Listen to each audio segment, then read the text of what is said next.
que vous allez bien. On se retrouve pour une nouvelle vidéo et je vais vous parler de mon premier roman en anglais. Avant toute chose, si vous aimez bien ma chaîne, n'hésitez pas à vous abonner, comme ça vous pourrez être prévenu des prochaines vidéos. En début d'année, j'avais décidé de mettre un peu comme objectif de tenter de lire un peu en anglais. J'avais déjà lu des livres en anglais, mais c'était plutôt des BD essentiellement, ou des mangas ou webtoons sur internet, mais c'était pas un roman. Je trouve qu'il y a quand même une différence entre une BD et un roman en anglais, puisque quand on lit une BD, il y a les dessins, on peut toujours s'aider, on comprend toujours finalement le sens global, même si on comprend pas tous les mots qu'il y a. Et puis une BD c'est toujours beaucoup plus court, en une journée finalement je l'avais terminé, alors qu'un roman ça demande un peu plus de temps.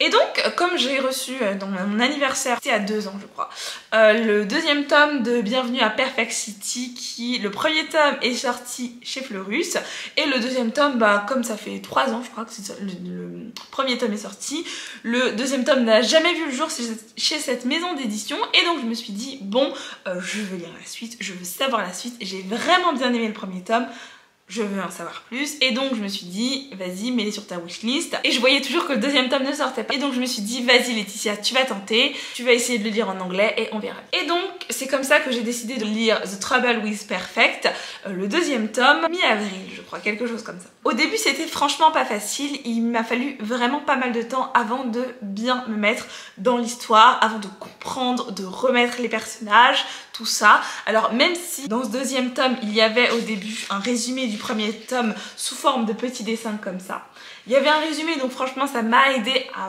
revoir les personnages, à revoir qui était qui, mais il n'empêche que la suite l'histoire, il y a d'autres personnages qui interviennent, tout ça, donc il fallait en même temps me remémorer le premier tome et en même temps essayer de comprendre ce deuxième tome là. Mine de rien, j'ai quand même finalement réussi par m'y faire, puisque j'essaye, c'était pas forcément toujours évident, mais de lire un chapitre par jour. Il y a des moments où j'ai lu 0 chapitre.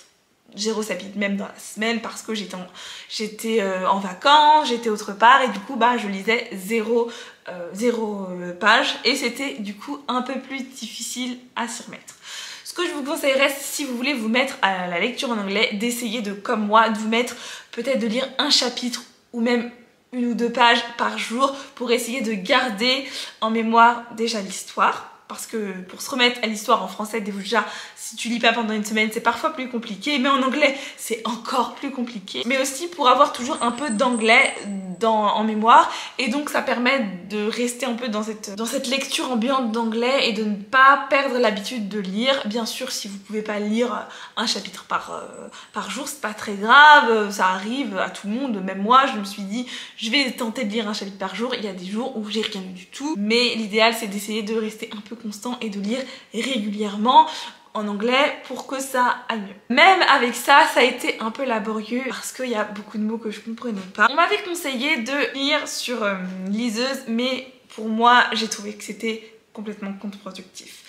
Parce que je suis une personne, si tu me mets la traduction du mot, si je peux cliquer sur le mot, ne pas aller chercher, ne pas réfléchir, je clique, je vois la traduction, c'est bon, j'ai la traduction, je passe à autre chose. Alors que là, mon cerveau faisait l'effort d'essayer de réfléchir, de trouver un mot qui pourrait correspondre à un mot que je ne connaissais pas. Du coup, ça m'a demandé un peu plus d'effort, ce qui ne m'en aurait pas tant demandé en lisant sur liseuse, parce que j'ai déjà essayé de lire sur ma liseuse et je sais, je me connais très bien. À chaque fois qu'il y avait un mot que je ne comprenais pas, c'est-à-dire beaucoup quand même, je cliquais dessus, il y avait la traduction qui s'affichait, ok c'est terminé, j'avais la traduction et je cherchais pas plus loin. J'essayais pas vraiment de faire cet effort de comprendre l'ensemble de la phrase, d'essayer de comprendre le mot. Non, je faisais pas cet effort là.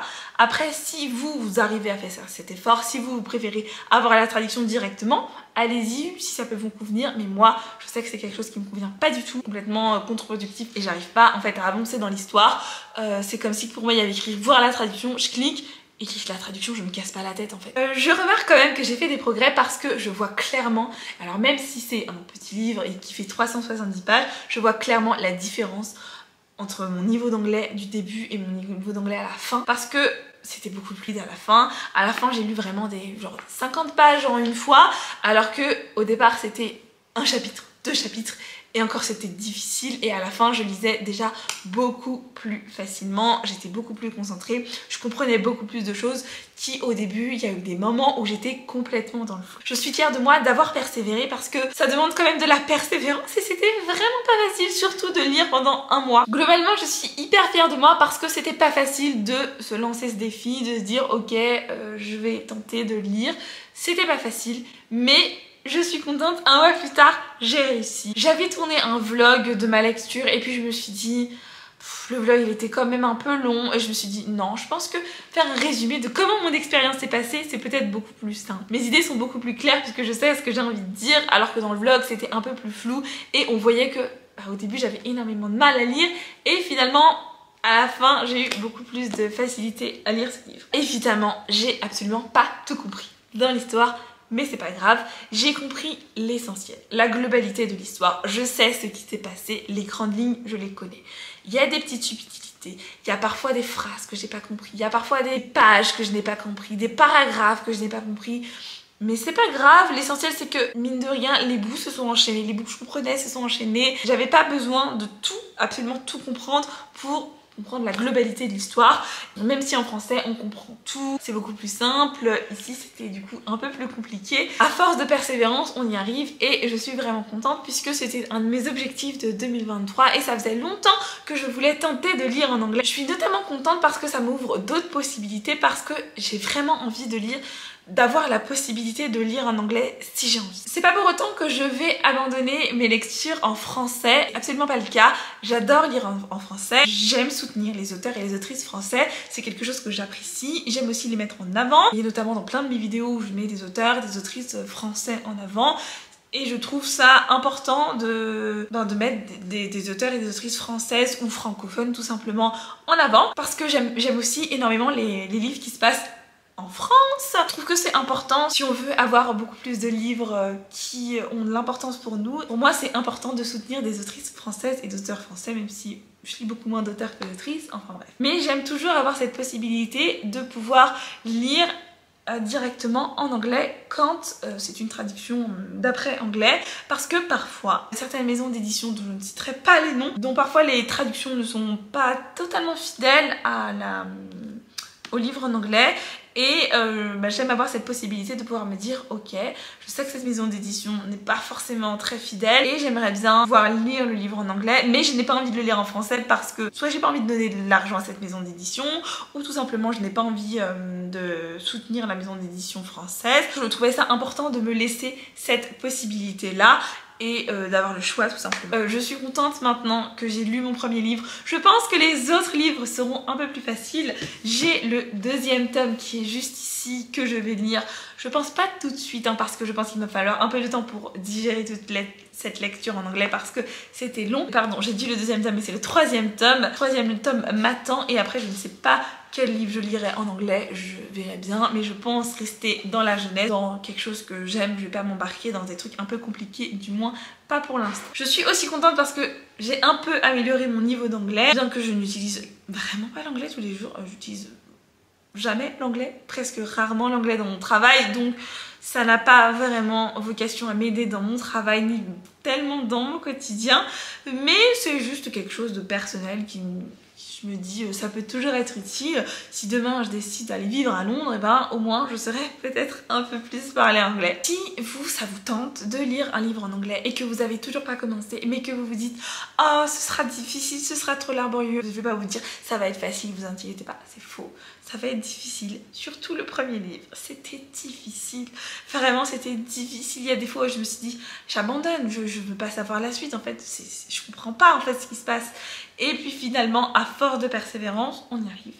Et je pense que le premier livre est le plus difficile. Et une fois que vous êtes dans le bain, une fois que vous avez terminé votre premier livre et que vous vous dites ok, j'ai réussi à terminer le premier livre, ça veut dire que je suis capable de lire tout un autre livre. Là vous êtes super fiers de vous, vous vous dites ok c'est bon, j'ai terminé ce livre là, je peux lire tous les autres que je veux. Et franchement à la fin je me suis sentie super fière, je me suis dit je vais pouvoir lire le troisième tome, je vais pouvoir lire plein d'autres livres, un nouveau monde s'offre à moi, j'étais super contente. Après au niveau des livres, essayez de lire un livre dans le registre que vous aimez bien. je sais pas si vous aimez, moi j'aime bien la jeunesse, il n'y avait pas le tome 2 qui sortait en français, donc évidemment mon choix c'est tourné vers ça.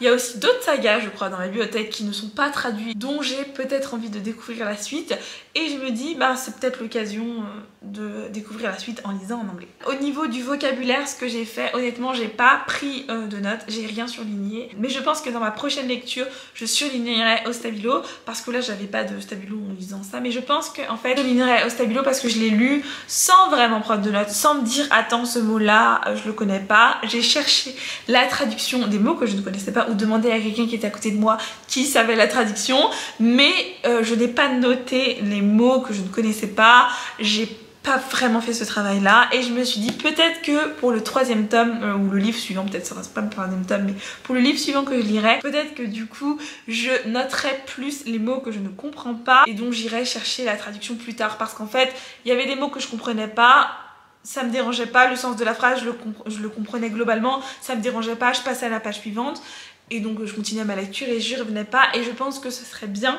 pour m'améliorer d'essayer de surligner et d'aller chercher les mots après avoir terminé un chapitre, d'aller chercher les mots que je n'ai pas compris, j'ai pas fait l'effort, peut-être que je ferai l'effort dans le livre suivant, mais pour l'instant je savais pas tellement envie. Si vous hésitez encore, moi j'ai hésité pendant longtemps avant de lire vraiment mon premier livre en anglais, j'ai hésité pendant de nombreuses années, je regrette de ne pas avoir commencé plus tôt. Si vous hésitez encore, foncez, parce que c'est super cool de pouvoir lire directement en anglais des livres qui sont pas traduits, c'est juste super cool à avoir ces questions qui reviennent, est-ce que la traduction est bonne, là c'est directement ce que l'auteur a voulu dire, il n'y a pas de second intermédiaire, donc c'est plutôt cool. La majorité des maisons d'édition fassent un travail top de traduction, mais certaines, dont je ne dirai pas le nom, ne sont pas terribles. On peut dire que j'ai un peu coché mon objectif, un de mes objectifs de 2023, même si je vais en lire d'autres, je suis très contente. J'espère que ça pour cette petite vidéo un peu à chaud de ressenti de ma première lecture en anglais vous aura peut-être aidé à vous lancer dans la lecture en anglais, parce que c'est assez chouette. Et n'hésitez pas à me dire si vous lisez en anglais, à me donner d'autres conseils que vous avez, parce que moi je vous ai pas tellement donné beaucoup de conseils, mais je vous ai donné un peu mon retour d'expérience de ma première lecture. N'hésitez pas à me dire si vous comptez vous lancer en lecture en anglais, ou si vous hésitez depuis longtemps comme moi avant de vous être lancé. Ça me ferait toujours plaisir de discuter avec vous. Je vous remercie d'avoir regardé cette vidéo jusqu'au bout. N'hésitez pas à me suivre sur les réseaux sociaux pour avoir de mes nouvelles un peu plus régulièrement. Je vous remercie d'avoir regardé cette vidéo. N'hésitez pas à laisser un commentaire, à vous abonner et à liker cette vidéo, ça me fait toujours plaisir. Je vous remercie d'avoir regardé cette vidéo et je vous fais des bisous.